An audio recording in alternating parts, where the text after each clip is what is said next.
नमस्कार, आप देख रहे हैं पीडीएस न्यूज। मैं हूं पीसी सेन। 38 वर्षों की देश सेवा के बाद बीएसएफ एसआई नानूराम रेगर को अजीतगढ़ में दी गई भव्य विदाई। गूंजा पूरा वातावरण भारत मां की जयकारों से। रामपुरा थोई निवासी व बीएसएफ के सेवानिवृत्त सब इंस्पेक्टर नानूराम रेगर को अजीतगढ़ में पूरे सम्मान और गर्व के साथ विदाई रैली निकाली गई। उनके सेवानिवृत्त होने के अवसर पर अजीतगढ़ में आयोजित भव्य डीजे रैली और नागरिक सम्मान समारोह में ग्रामीणों ने देशभक्ति की अनूठी मिसाल पेश की। बीएसएफ की 23वीं बटालियन में सेवाएं दे चुके एसआई नानूराम रेगर ने 1 अप्रैल 1987 को सीमा सुरक्षा बल में भर्ती होकर देश की रक्षा में 38 वर्षों तक निष्ठा और समर्पण से योगदान दिया। सेवानिवृत्ति के बाद जब वे अपने गांव लौटे तो पूरे इलाके ने उनका गर्मजोशी से स्वागत किया। विदाई समारोह की शुरुआत अजीतगढ़ बस डिपो से हुई, जहां से एक डीजे रैली निकाली गई जो नीम का थाना मार्ग से होती हुई उनके वर्तमान निवास अजीतगढ़ थाने के सामने पहुंची। इस दौरान रास्ते भर जगह जगह ग्रामीणों ने फूल मालाओं और राजस्थानी साफों से उनका स्वागत किया। देशभक्ति के नारों से वातावरण गूंज उठा। भारत माता की जय और वीर जवान नानूराम रेगर जिंदाबाद के जय घोषों ने माहौल में गर्व की अनुभूति भर दी। रैली में नानूराम रेगर की धर्मपत्नी विमला देवी भी उनके साथ कार में मौजूद रही, जो अपने पति की लंबी और सम्मानजनक सेवा पर गर्व से भाव विभोर दिखाई दी। नीम का थाना मार्ग पर जब रैली पहुंची तो हर घर व दुकान से लोग बाहर निकलकर इस वीर सैनिक को श्रद्धा सम्मान देने के लिए उमड़ पड़े। एसआई नानूराम रेगर ने अपनी सेवा के दौरान देश के खरखान, जालंधर, खेमकरण, कश्मीर, सांभा, नीरू, गांधीनगर, दांतीवाड़ा, सीमानगर, अंबासा, गोकुल नगर, बैकुंठपुर, भुज, कल्याणी और अनूपगढ़ जैसे अत्यंत संवेदनशील व चुनौतीपूर्ण सीमावर्ती क्षेत्रों में सेवाएं दी। उनका सेवा जीवन वीरता, अनुशासन और समर्पण की मिसाल रहा है।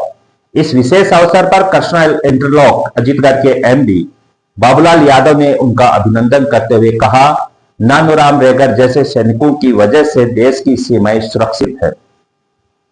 उनका समर्पण हम सबके लिए प्रेरणा है। समारोह में पूर्व बीएसएफ एसआई भूप सिंह लील ने भी साफा पहनाकर और माला अर्पित कर उन्हें शुभकामनाएं दी। उन्होंने कहा, नानूराम जैसे अधिकारियों ने जिस संजीदगी से ड्यूटी निभाई वह आज के युवाओं को राष्ट्र सेवा की प्रेरणा देती है। गांव के युवाओं, बुजुर्गों और महिलाओं ने भी इस अवसर पर उत्साहपूर्वक भाग लिया। बच्चों ने हाथों में तिरंगा लहराते हुए रैली का स्वागत किया। समारोह के दौरान ग्रामीणों ने सामूहिक रूप से नानूराम रेगर को एक देश के सच्चे रक्षक की उपाधि देते हुए उनका अभिनंदन किया। नानूराम रेगर ने इस अवसर पर भावुक होते हुए कहा, 38 वर्षों तक भारत माता की सेवा करना मेरे जीवन का सबसे बड़ा गौरव रहा। आज आप सबका जो स्नेह और सम्मान मिल रहा है वह मेरे लिए अमूल्य है। इस भव्य आयोजन ने न केवल नानूराम रेगर के योगदान को सलाम किया बल्कि पूरे क्षेत्र को यह संदेश भी दिया कि देश की सेवा करने वाले सपूतों का सम्मान हर नागरिक का कर्तव्य है। अजीतगढ़ और रामपुरा का यह आयोजन एक उदाहरण बन गया कि कैसे गांव भी अपने जवानों को यादगार सम्मान दे सकते हैं। सुनते हैं Nanuram Regar, BSF SI retired. मैं 1/4/87 में भर्ती हुआ था और 30/6/2025 में सेवानिवृत्त हो गया। मेरा 38 साल 3 मास की पूरी सर्विस है। इसके दौरान इंडिया के चारों तरफ ड्यूटी किया हूँ और हार्ड एरिया, स्टीम एरिया और नॉर्मल एरिया और समुद्र वाला, कच्छ भुज वाला एरिया में ड्यूटी किया हूँ। तो मैं ड्यूटी के दौरान नंबर 1 में रहा हूँ। ऐसी कोई दिक्कत नहीं है कि मैं पीछे रहा हूँ और आज तक कोई बैड है। मेरा कोई बैड नहीं है। पूरा सर्विस रिकॉर्ड साफ है। और मैं रामपुरा थोई का रहने वाला हूँ, डिस्ट्रिक्ट सीकर, राजस्थान। इसमें मेरा नाम नानूराम रेगर है और मेरा गांव रामपुरा थोई है। मैं सबसे पहले देश को लेके चला, इसके बाद में समाज को और इसके बाद में घर को। बीएसएफ सबसे आगे रहती है, जीरो लाइन के ऊपर, इंडिया का जो लास्ट बॉर्डर होता है उसके ऊपर रहती है, तो मैं उसी के ऊपर रहा हूं।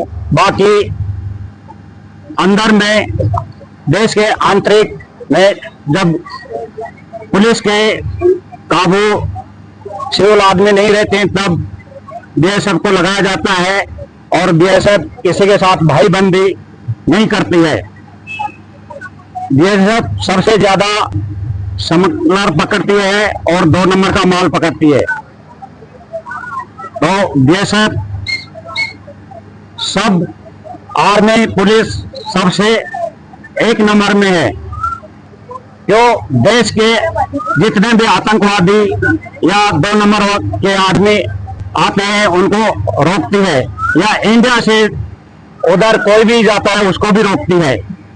सिर्फ पासपोर्ट वाले लोग जा सकते हैं, इसके अलावा उनको रोकती है, पकड़ती है और मार भी देती है। ये हमारा ड्यूटी करते करते ट्रेनिंग के दौरान ही बहुत अनुभव हो जाता है, कौन आदमी कैसा हम नजर से पहचान जाते हैं।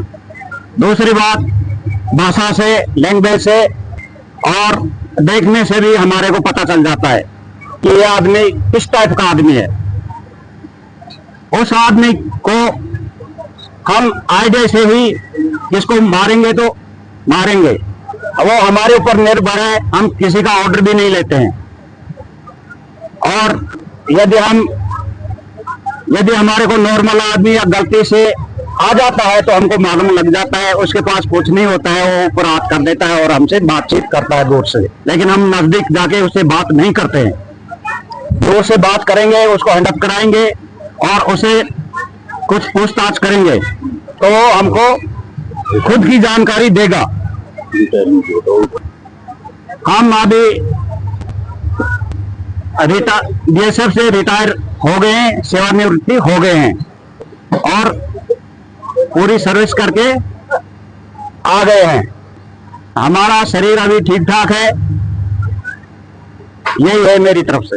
सब इंस्पेक्टर भूप सिंह, ग्राम रामपुरा का रहने वाला हूं। आज मुझे अत्यंत खुशी है कि मेरा एक साथी जो 38 साल और 3 महीने सर्विस करने के बाद आज अपने घर सकुशल और परिवार के साथ आज हमारे साथ मिल रहा है, इससे बड़ी खुशी मुझे कोई नहीं होगी।